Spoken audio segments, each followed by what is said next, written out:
Hello, good evening, everybody.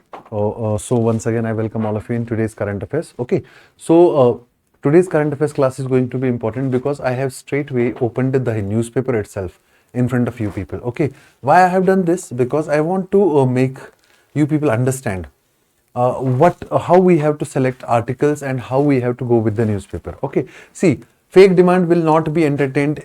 This is related to MNREGA. Okay, and this article will be following, ये आगे कहीं पे news में होगा, तो इसलिए यहाँ पे फ्रंट पे दिया हुआ इन शॉर्ट्स में, इसको इन शॉर्ट्स कहते हैं, ये है पोर्शन इन शॉर्ट्स वाला. ठीक है, उसके बाद Ukraine struck residence of Putin says Russia. ठीक है, government seeks 30 billion redressal from for Reliance India limited.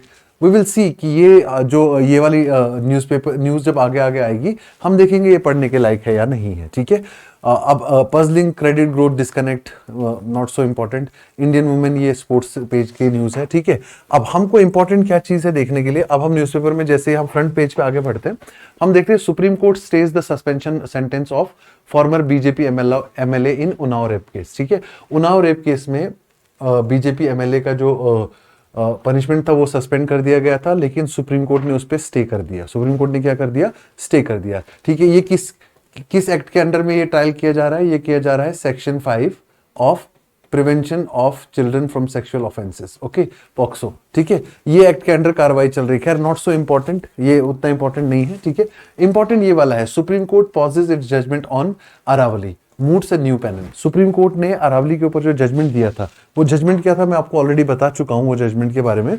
Supreme Court ने सेंटर का ही एक पैनल है, उसका जजमेंट माना था कि 100 मीटर की ऊंचाई पे जितना भी माउंटेन है, 100 मीटर्स की ऊंचाई पे जो माउंटेन है, उसको हम क्या मान रहे हैं?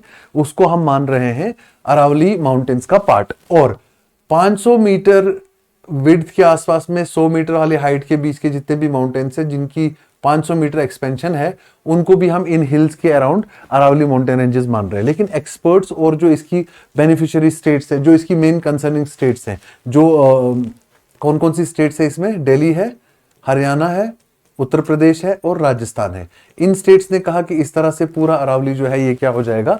It will be vulnerable to basically mining, unregulated mining. इसलिए उन्होंने क्या कहा?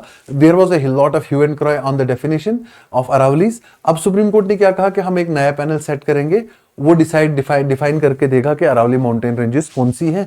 और जब वो एक बार डिसाइड कर लेगा अरावली माउंटेन रेंजेस कौन सी हैं, उसके बाद ही हम फ्रेश माइनिंग लाइसेंसेस जो है उसके लिए ग्रांट करेंगे. ठीक है, तो टेक्निकली हम ये बात कर रहे हैं कि सुप्रीम कोर्ट ने अपना ही पहला जो डेफिनेशन जो है एक्सेप्ट किया था, उसी डेफिनेशन को क्या कर दिया, अब जो है फिर से एक बार स्टे पे डाल दिया. ठीक है, ये 100 मीटर वाला डेफिनेशन का जो जिक्र है यहाँ पे है. ठीक है, उसके बाद ये भी कहा कि हम सारे स्टेक होल्डर्स के साथ वाइडर कंसल्टेशन करेंगे, उसके बाद ही हम अरावली रेंज को डिफाइन करेंगे. और ये भी साथ में कहा कि ये जरूरी है, किस चीज के लिए जरूरी है?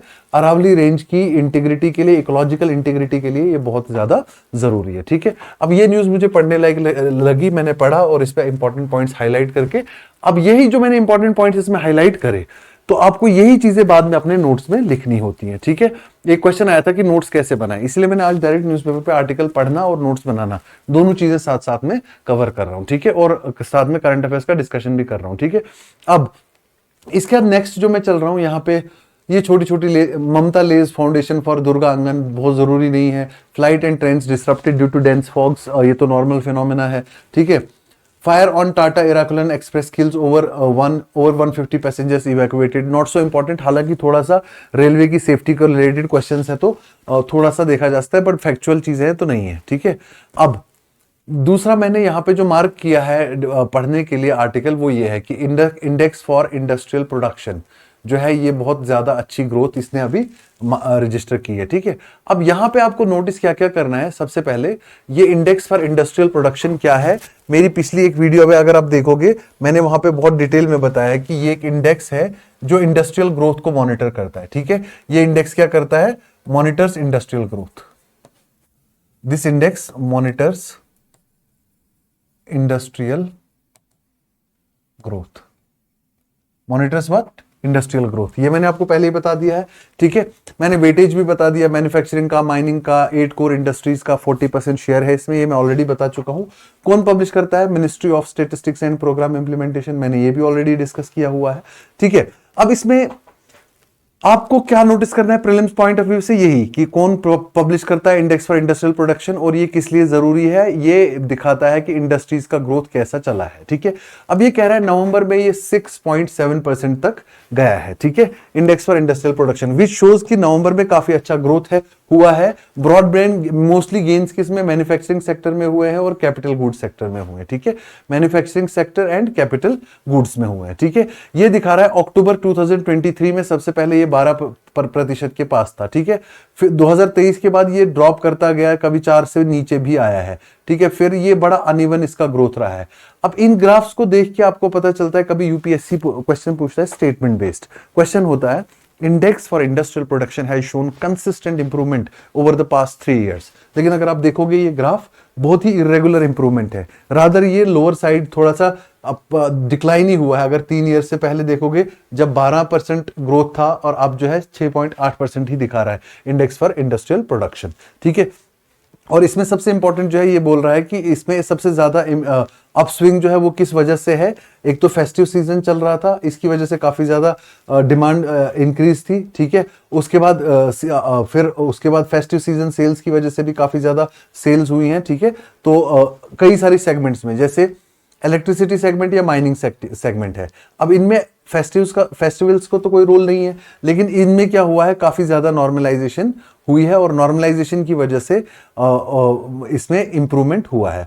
और अनसीजनल रेन्स भी जो है वो काफी ज्यादा हुई हैं, जिसकी वजह से अब वो थोड़ा सा नॉर्मल हो गया है। पहले अनसीजनल रेंज काफी ज्यादा हुई तो इसलिए इन वाले सेक्टर्स में ड्रॉप हुआ था, जो मैंने आपको नवंबर में अक्टूबर के इंडेक्स पर इंडस्ट्रियल प्रोडक्शन का एनालिसिस बताया था। ठीक है, अब इसी का कंटिन्यूड है पेज नंबर 10 पे, तो छोटी मोटी और डिटेल्स है जो मैंने ऑलरेडी यहीं पे आपको बता दी। ठीक है, अब ये मुझे थोड़ा सा इकोनॉमी पॉइंट ऑफ व्यू से इंपॉर्टेंट लगा आर्टिकल, तो मैंने बता दिया कि ये जरूरी है पढ़ना। ठीक है, अब इस आर्टिकल के अलावा फिर और कौन सा आर्टिकल जो है इंपॉर्टेंट लगेगा, shift trial in Angel Chakma murder case out of Uttarakhand, Tripura tribal body to डामी। ठीक है, मतलब बहुत ज्यादा किसी उसमें नहीं फिट बैठ रहा, एक जस्ट एक एडमिनिस्ट्रेटिव इशू है, कोई पॉलिसी इशू तो है नहीं।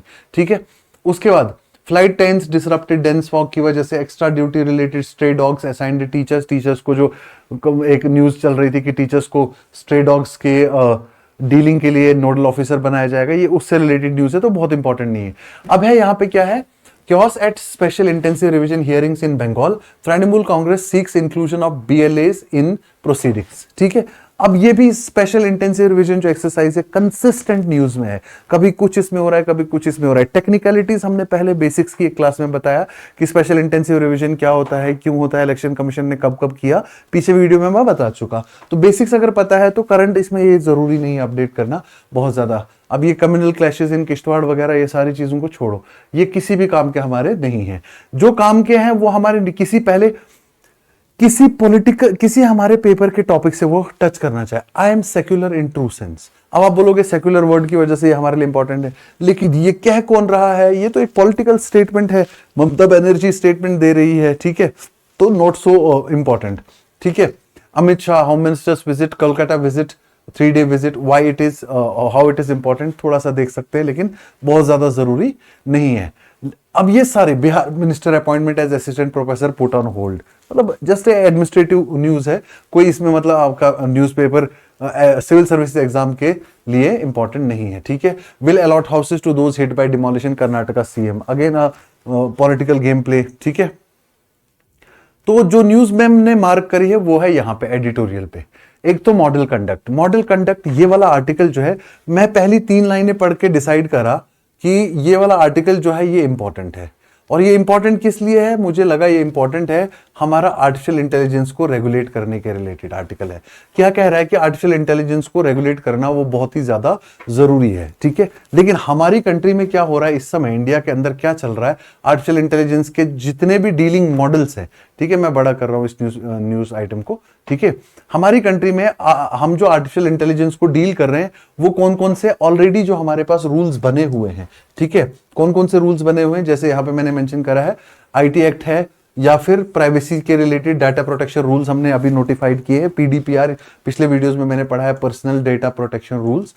तो उन्हीं रूल्स के तहत हम एआई को गवर्न कर रहे हैं, जबकि चाइना ने प्रॉपरली ड्राफ्ट रूल्स पब्लिश करे हैं। चाइना ने इसी तरह चाइना ने क्या कहा कि जो भी इमोशनली इंटरेक्टिव सर्विस है आर्टिफिशियल इंटेलिजेंस में, उसको कंपनीज को वार्न करा है बहुत स्ट्रिक्टली कि एक्सेस यूज मत करो उन चीजों का जो इमोशनली इंटरेक्टिव है, ठीक है। और कंपनीज को कहा कि जब भी आपको इमोशनल एक्सट्रीम इमोशनल स्टेट्स के साइन नजर आए तो उसको डिसकंटिन्यू करो, उसको प्रॉपरली रेगुलेट करो, ठीक है। लेकिन इंडिया जो है, इंडिया बहुत ज्यादा अंदर नहीं गया, कोई भी लीगल इसमें हमने लॉ नहीं बनाया अभी आर्टिफिशियल इंटेलिजेंस को रेगुलेट करने के लिए, ठीक है। और हमारा जो आर्टिफिशियल इंटेलिजेंस रेगुलेशन मैकेनिज्म है वो थोड़ा सा इनकम्प्लीट है, ये बताया जा रहा है, ठीक है। और उसमें ये भी बताया जा रहा है कि हमको क्या देखना है कि स्टेट की there is a duty of state that is called duty of care. तो अगर स्टेट की ड्यूटी ऑफ केयर को हम देखें तो स्टेट को प्रोएक्टिव रोल प्ले करना है प्रोटेक्ट करने के लिए प्राइवेसी ऑफ द इंडिविजुअल्स। लेकिन हमने देखा कि हमारे पास ऐसा कोई भी लॉ अभी तक इस सेक्टर में नहीं आया, आर्टिफिशियल इंटेलिजेंस के सेक्टर में नहीं आया, ठीक है। अब इसी तरह हम देखेंगे कि आरबीआई भी क्या कह रहा है कि हमको स्पेशली ध्यान रखना चाहिए वहां जहां पे साइकोलॉजिकली किसी इंसान को, किसी की पर्सनैलिटी को, किसी के नाम को डैमेज हो सके, ठीक है। अब फाइनेंशियल रेगुलेटर्स हो गए जैसे आरबीआई हो गया या फिर securities exchange board of India हो गया, ये भी यूज कर रहे हैं आर्टिफिशियल इंटेलिजेंस को, लेकिन ये कंसिस्टेंटली कह रहे हैं कि वहां हमें चाहिए एक क्लियर अकाउंटेबिलिटी मैकेनिज्म। क्या चाहिए? Clear accountability mechanism. किस चीज के लिए clear accountability mechanism? Artificial intelligence को रेगुलेट करने के लिए हमको एक बहुत ही क्लियर मैकेनिज्म चाहिए जिससे हम आर्टिफिशियल इंटेलिजेंस को प्रॉपरली रेगुलेट करें, और अगर कहीं से किसी की पर्सनालिटी को, पर्सनल डेटा को लॉस हो तो हम वहां पे अकाउंटेबिलिटी भी फिक्स कर सकें, ठीक है। अब इंडिया का इकोसिस्टम जो है वो आर्टिफिशियल इंटेलिजेंस का या इंफॉर्मेशन टेक्नोलॉजी का वो बहुत बड़ा है, ठीक है। हम लेकिन वो मॉडल्स अडॉप्ट कर रहे हैं जो चाइना से या यूएसए से बहुत ज्यादा पीछे है, ठीक है। तो हमको फॉलो करना चाहिए कौन सा रूल? Regulate first. पहले लॉ बनाओ, ठीक है, regulate first and build letter.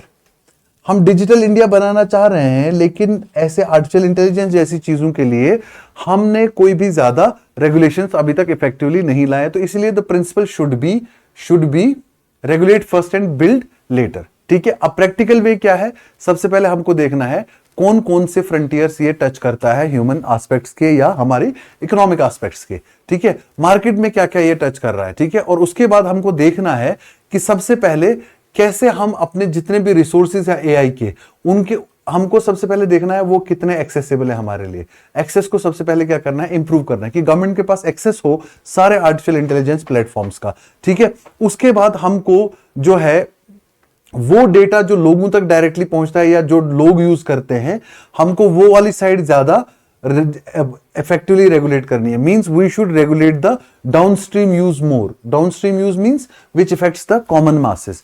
Common masses की तरफ जो यूज है वो ज्यादा हमको रेगुलेट करना चाहिए, ठीक है। और हमको कंपनीज को क्या करना चाहिए? ऑब्लिगेटरी बना देना चाहिए कंपनीज के लिए कि आप प्रॉपरली रेगुलेट करो, प्रॉपरली मॉनिटर करो और प्रॉपरली अपने मॉडल्स जो एआई के मॉडल्स हैं उनमें प्रॉपरली प्राइवेसी नॉर्म्स जो है वो फिक्स अप करो और प्रोटेक्शन रूल्स जो है वो फिक्स अप करो, ठीक है। और हम कंपनी से एक्सपेक्ट कर रहे हैं कि तुम्हारे पास कोई इंसिडेंट हो जाए डेटा ब्रीच का या वो सब तुम जमा कराओ हमारे पास, ये बहुत छोटी सी चीज है, ठीक है। बड़ी चीज ये होगी कि अगर हमको कंपनीज को प्रॉपरली डायरेक्शन देना है कि तुम्हें आर्टिफिशियल इंटेलिजेंस के सॉफ्टवेयर या जो भी मॉडल्स यूज कर रहे हो उनको प्रॉपरली रेगुलेट करना है। बेसिकली हमको अपने नेचर जो है वो होनी चाहिए प्रिवेंटिव। हमको प्रिवेंशन करना है, किसी का राइट वायलेट ना हो। हमारा अप्रोच जो है वो क्यूरेटिव ना हो।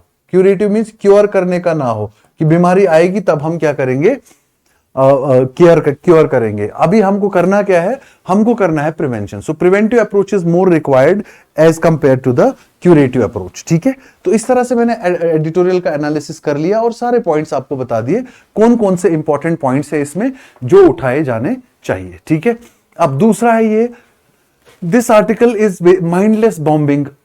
This is related to the bombing of the Nigerian provinces by United States of America.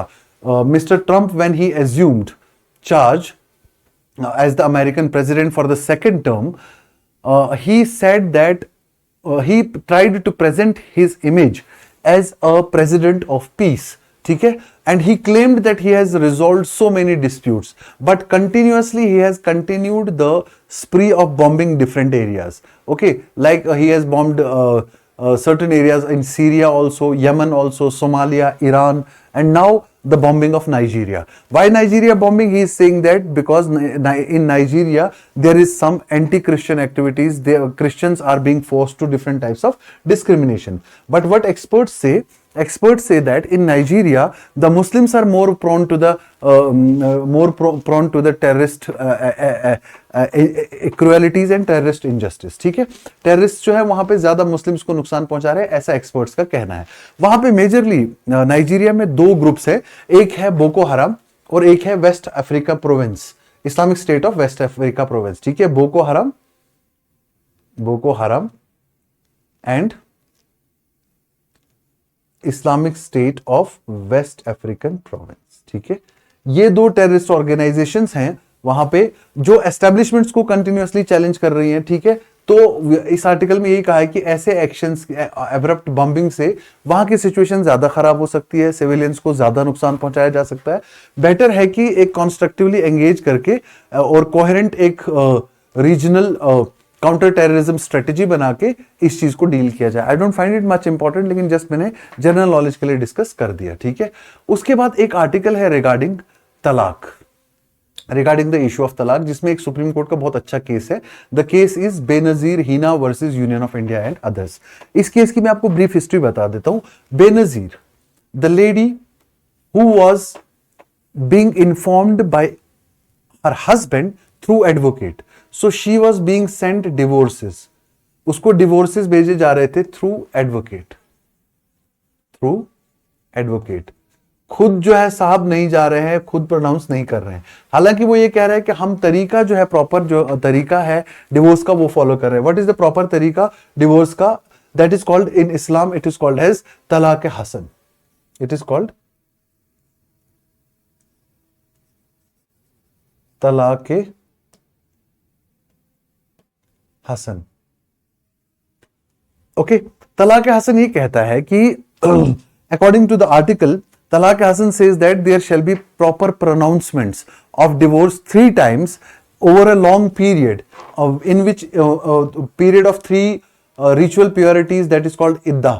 Idda period को भी क्या करना है, उसको भी कवर करना है बीच में. ठीक है, तो ये सारी चीजें जो है ये इसमें डिस्कस की गई आर्टिकल में कि जो डिवोर्स करने का प्रोविजन है या डिवोर्स करने का जो तरीका है वो सही नहीं है, और जो डिवोर्स किया जाना चाहिए वो सिर्फ मेल की तरफ से ही क्यों हो, इसमें जो जेंडर बायस है वो हटाया जाना चाहिए. This article please read it, it is related to divorce and other things. ठीक है,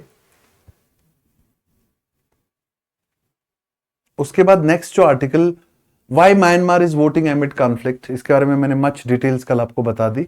ठीक है, उसके बाद India New Zealand free trade agreement बहुत इंपॉर्टेंट है. मैं पूरी डिटेल्स ऑलरेडी डिस्कस कर चुका हूं, इस आर्टिकल में मार्क भी कर चुका हूं. ठीक है, अकॉर्डिंगली आप इसको भी थोड़ा सा रीड कर लीजिएगा. ठीक है, तो ये सारे आर्टिकल्स, अब ये फर्स्ट पेज की कंटिन्यूएशन में जो चीजें हैं, ठीक है, वो वाली चीजें हैं. ठीक है, मैंने मार्क करके रखी हैं.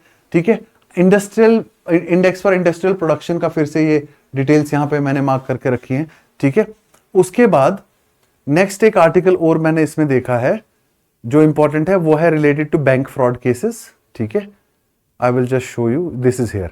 Size of bank frauds is raising but cases on the decline. ठीक है, तो साइज बढ़ रहा है, मतलब अमाउंट जो है वो पहुंच गया है 34,771 करोड़ पे, लेकिन एक्चुअली जो है नंबर ऑफ केसेस वो है 11,261 करोड़ से लेके 34,771, ये अमाउंट इंक्रीज हुआ है बैंक फ्रॉड केसेस में. लेकिन केसेस जो है वो कितने हो गए हैं, मोर देन 36,000 पहले थे, अब 23,000 केसेस हो गए हैं.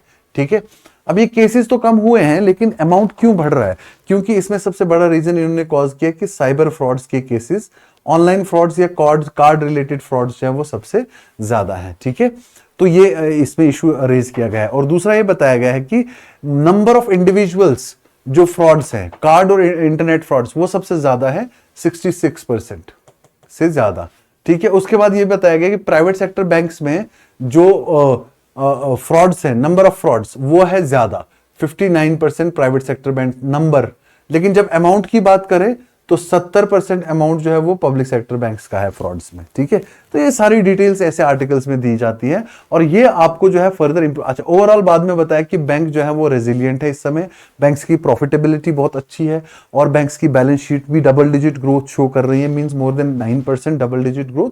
ये सारा इस आर्टिकल में दिया हुआ है, ठीक है। और एक और आर्टिकल है, ऑस्ट्रेलिया के साथ हमारा जो एक्सपोर्ट है वो क्या होगा, अब सारे टैरिफ्स जो है हमारे खत्म हो जाएंगे और हमको मार्केट एक्सेस मिलेगा प्रॉपर ऑस्ट्रेलिया के सारे मार्केट्स में। This is a part of one agreement that is called as economic cooperation and trade agreement, ECTA, economic cooperation and trade agreement.